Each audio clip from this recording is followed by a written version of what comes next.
धर्म के मुख्य मंदिर की जो पहचान है वो नारियल और कलश रखा हुआ है। इन मंदिरों का जो इतिहास है। हेलो जी, राम राम जी, गुड मॉर्निंग, सुप्रभात। और बताइए आप लोग कैसे हैं। मैं तो अच्छी हूँ, आशा करती हूँ कि आप लोग भी अच्छे होंगे। देखिए हम लोग आए हैं खजुराहो में घूमने के लिए। तो यहाँ पर एक है बामन भगवान का मंदिर, तो उसमें बामन भगवान के दर्शन किए। और ये कुंड सा बना हुआ है मंदिर के अंदर, बिल्कुल अंधेरा, खाली सूर्य की रोशनी पड़ती है तो उससे ऐसा लगता है कुंड में जल हो, जबकि जल भगवान बिल्कुल का भी मंदिर है। तो मंदिर के हम लोगों ने दर्शन कर लिए। अब चलते हैं आगे।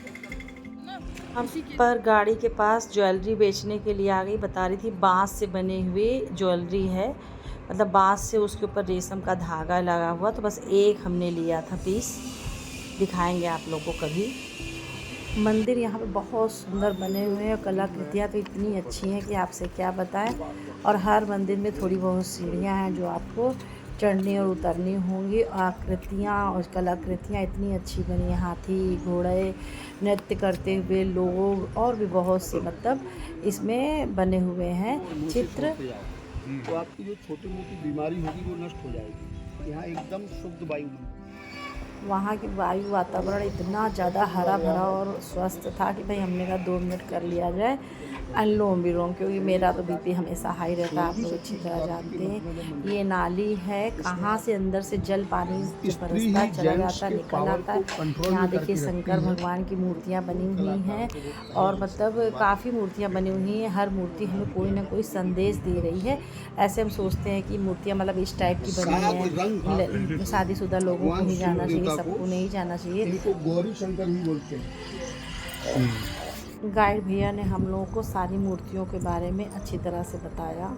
ये देखिए गाइड हैं मिश्रा भैया, इनको हम लोगों ने गाइड के रूप में ले लिया है। काफ़ी अच्छी तरह से बता रहे हैं, समझा रहे हैं। हमारा नाम अनंतराम मिश्रा है और हम यहाँ पर 1999 से यही गाइड का काम कर रहे हैं। हमारा मोबाइल नंबर है 9589133677। खजुराहो वाकई में बिना गाइड के कुछ भी नहीं है। Thank you Mishra ji. ये सही कह रहे हैं कि अगर आप गाइड नहीं करेंगे ना तो आपको कुछ भी समझ में नहीं आएगा, बस खाली आप देखते ही रहेंगे पत्थरों को। पर अगर गाइड करेंगे तो वो एक एक मूर्ति के बारे में, एक एक नक्काशी के बारे में जब हमें बताएंगे तो हमें सब कुछ सही से समझ में आएगा। बाहर ये मिल रहा था मतलब सामान, और खूब दूर एक देखिए है, एक टीले पर देखिए शिव जी का मंदिर है, खाली मतलब ऐसे शिवलिंग है। यहाँ से देखिए विदेशी पर्यटक भी आए हुए हैं। यहाँ विदेशी पर्यटक ही ज़्यादा आते हैं क्योंकि यहाँ पर मतलब वो भी है, हवाई अड्डा भी है। और फिर हम लोग चले गए थे कपड़े देखने।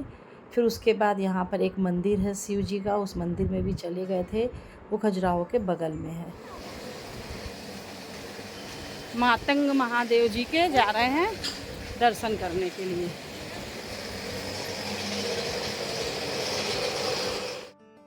ये है मातंग महादेव का मंदिर, जो कि खजुराहो के टेंपल के जस्ट बगल में बना हुआ है। पर मतलब बीच से इसमें दीवार है, जाने को नहीं मिलता, अलग अलग पार्ट है। और अंदर देखिए शिवलिंग कितना बड़ा सा है, जो आप लोगों को हमने दिखाया। ये भी, इसका भी आर्किटेक्चर देखिए कितना अच्छा है। और सामने पूरा ये खजुराहो का मंदिर बने हुए हैं। उसमें तो अंदर हम लोग नहीं गए थे, जो बाहर बाहर है बस उसमें गए थे, क्योंकि इसमें टिकट भी लेना पड़ता है, उसके साथ साथ टाइम भी बहुत ज़्यादा लगता है। तो हम लोग के पास उतना टाइम नहीं था। बाहर के ही जो छोटे मंदिर थे उस बाउंड्री के बाहर उन मंदिरों में हम लोग चले गए थे। और ये देखिए शिव जी का मंदिर है, इसमें अर्घे के ऊपर चढ़ के आपको शिव जी को जल चढ़ाना होगा। अंदर वीडियो बनाने नहीं दिया, नहीं हम आपको दिखाते। काफ़ी बड़ा शिवलिंग है और खूब बड़ा वो है। फिर हम लोग का प्रदोष का व्रत था, तो हमने सेब ले लिया, केला ले लिया, उसको खाया। फिर हरे भरे जंगलों से होते हुए हम लोग निकल के आने लगे थे वापस। 2-3 घंटे करीब हम लोग को लगे थे। फिर हम लोग चले गए थे बागेश्वर धाम। पहुंच गए हम लोग बागेश्वर धाम। अरे रुको, तो जाने दो, पहले रुको रुको। 108 पत्ती की देखो माला चढ़ती है। 108 पत्ती की राम राम की माला चढ़ती है। ये बच्चे इतना ज़्यादा परेशान कर रहे हैं कि पूछो ना। देखो मेरे जबरदस्ती टीका चंदन सब लगा दिया। श्री राम दरबार के आगे आपको इंतजार कर रहे हैं। का है राम राम लिखा हुआ माला। इधर दिखाओ। चलो कोई बात नहीं। यहाँ पे बच्चे जो लोग हैं बड़ के माले पे राम राम लिखा हुआ पत्ता उसको लेने के लिए मेरे पीछे पड़ गए। 50 रुपये से कहते कहते फिर उन्होंने 30 रुपये में अपने आप ही दे दिया। फिर अंदर प्रसाद वगैरह लेके हम लोग चले गए थे अंदर। जय हो बालाजी महाराज की जय। यही है मंदिर बालाजी महाराज का। लिया हम लोगों ने, बाबा के बहुत अच्छे तरह से दर्शन हुए, दर्शन कर लिया। अब थोड़ी देर यहाँ धाम में बैठते हैं 5 मिनट।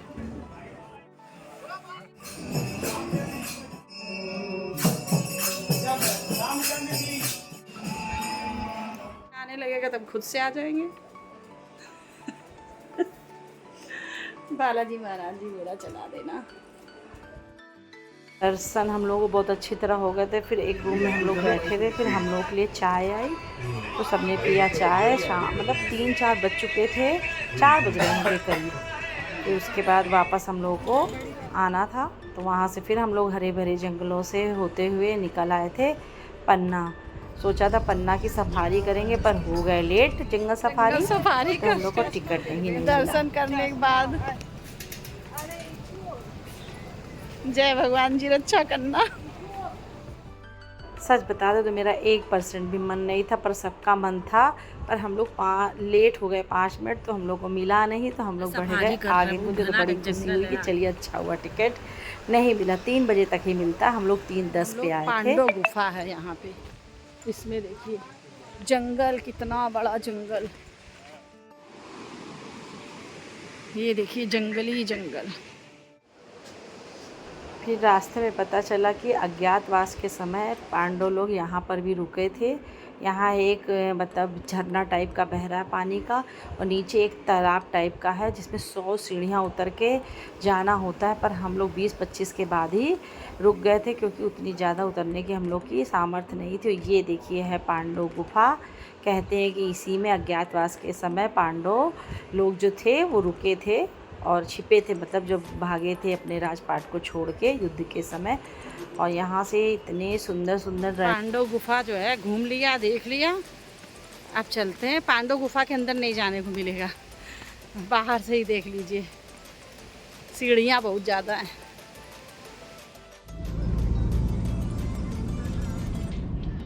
फिर हम लोग निकल पड़े हैं मैहर देवी के लिए रात के 8 बजे। कहीं कहीं पे माता की अभी भी विदाई हो रही क्योंकि बीच में 2 दिन पानी बहुत बरस गया था। शायद इस वजह से आज 10वीं के दिन या 11वां दिन है तब देख रहे हैं माता का विसर्जन कहीं कहीं पे रास्ते में हम लोग को मिल रहा था। रात काफ़ी हो गई। अब हम लोग पहुंचने वाले हैं मैहर देवी। जय हो माता रानी की। यहाँ पे मैहर माता हम लोग पहुँच गए हैं। रोपवे से जाएंगे। वैसे तो 1000 सीढ़ियाँ चढ़ना और 1000 सीढ़ियाँ उतरना है तो कुछ लोग सीढ़ियों से भी जा रहे हैं और गाड़ी भी जाती है। पर हम लोगों ने कर लिया है रोपवे। हिम्मत करके रोपवे में बैठ जाएंगे। वैसे हमको बहुत डर लगता है। 12 साल पहले आए थे तब भी हम लोग खैर रोपवे में ही बैठ के गए थे। बस माता रानी की जय बोलकर बैठ जाते हैं रोपवे में। चलिए भाई चलते हैं दर्शन करने। जय हो माता रानी की। देख रहे होंगे मेरे चेहरे के एक्सप्रेशन से कि मुझे कितना डर लग रहा है। खटर पटर बोल रही है और बहुत पुरानी रोपवे भी जैसे लग रहा है हो गई है।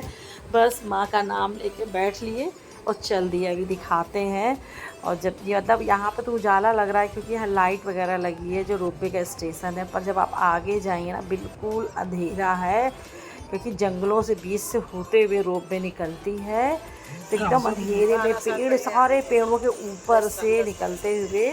और वहाँ यहाँ से शहर देखिए तो शहर इतना अच्छा लगता है। बीच बीच में माँ के जयकारे लगा रहे। बस मैया रानी पार करेंगे। देखिए शहर कितना सुंदर लग रहा है, टिमटिमाता हुआ। थोड़ा बहुत वीडियो भी बना लिया है। पहुँच गए हम लोग ऊपर, ले लिया है प्रसाद। अब चलते हैं माँ के, कर लेते हैं दर्शन। सोचिए एक दिन में हम लोग कितना भ्रमण किए, कहाँ कहाँ गए। जल्दी जल्दी सारा दर्शन हो गया क्योंकि कल हम लोग को वापस भी जाना है बनारस। इसलिए फटाफट से यहाँ काफ़ी अच्छा मेंटेन हो गया, बहुत अच्छा बन गया है। 12 साल पहले हम लोग गए थे तब इस तरह से नहीं था। फिर कुछ सीढ़ियाँ फिर भी चढ़नी पड़ती हैं। भाई शक्ति रहते, ताकत रहते ही जितनी दर्शन पूजा करनी है कर लीजिए, नहीं तो बाद में अगर ताकत नहीं, लाख आपके पास पैसा हो बहुत मुश्किल है।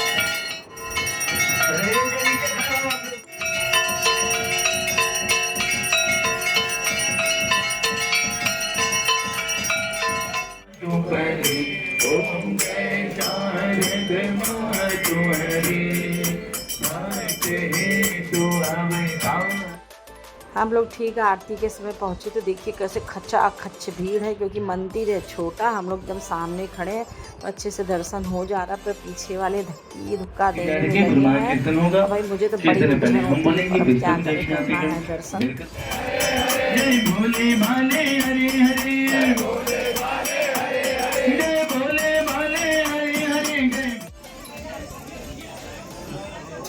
कर लिया माँ मैहर माता के दर्शन, उसके बाद फिर रोपवे से वापस जाना है। फिर डर लग रहा है, पर माँ पर पूरा भरोसा है, माता रानी पार कर देंगी। बोलो जगत जननी माता की जय। माँ की जयकारे लगाते हुए बस फिर हम लोग फिर से आ गए नीचे आते समय बता दें इतनी तेज़ से रोपवे खड़खड़ खड़खड़ करता है और एकदम नीचे मतलब एकदम से आता है, और काफ़ी ऊंचाई है। हनुमान धारा गए थे ना, थोड़ी ऊंचाई थी, यहाँ बहुत ज़्यादा ऊंचाई, और रात भी हो गई है, एकदम अंधेरा है चारों तरफ। ये देखिए माँ का मंदिर यहाँ से कितना सुंदर दिखाई दे रहा है, नीचे भी अंधेरा अंधेरा सा है। बस भगवान भरोसे चले आए, पार हो गए हम लोग। तो उसके बाद हम लोग का व्रत था, इन लोग खा रहे खाना, और हम लोग सीधे होटल में आए थे, रूम ले लिया उसके बाद, नहीं तो फिर और लेट हो जाता। और फटाफट से खाया है इन लोगों ने अपना खाना। देखिए यहाँ बर्तन कैसे मतलब पीतल के या तांबे के हैं। फिर हम लोगों के लिए व्रत का आलू आया था और दही, बस मैंने आलू खाया, मैंने कहा नहीं दही नहीं खाई क्योंकि रात हो गई है, कहीं नुकसान ना कर जाए। इन लोगों ने खाना खाया था। अब चलते हैं, मिलेंगे किसी दूसरे ब्लॉग में। बाय बाय, गुड नाइट, जय माता दी, जय माता दी।